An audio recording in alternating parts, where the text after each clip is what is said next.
হিরা আলম, মামুন, লায়লা এদের দিন শেষ। এখন বিল্লালের বাংলাদেশ। বিল্লাল, আপনাকে আমি এই মেসেজটাই দিতে চাচ্ছি, যেহেতু আপনাকে আমি অনেক আগে থেকেই চিনি, একসাথে কাজ করছি একই জায়গায়। আপনার সাথে আমার সাথে কিন্তু ভালো একটা সম্পর্ক আছে।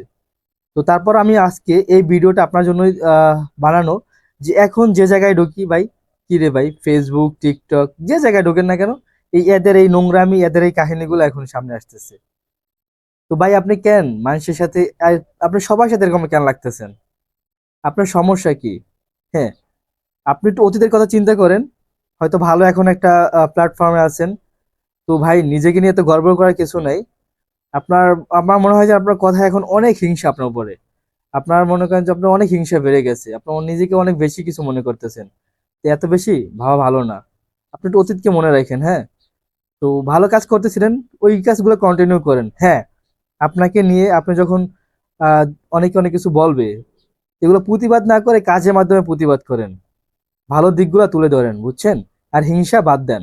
আপনার কথায় অনেক কথা, আপনার ম্যাক্সিমাম কথায় এখন দেখা যায় যে আপনি নিজেকে অনেক কিছু মনে করেন, এবং নিজেকে খুব, মানে মনে করেন যে আপনি আপনি বাদে বাকি সবাই জিরো। এইসব বাবা বাদ দেন।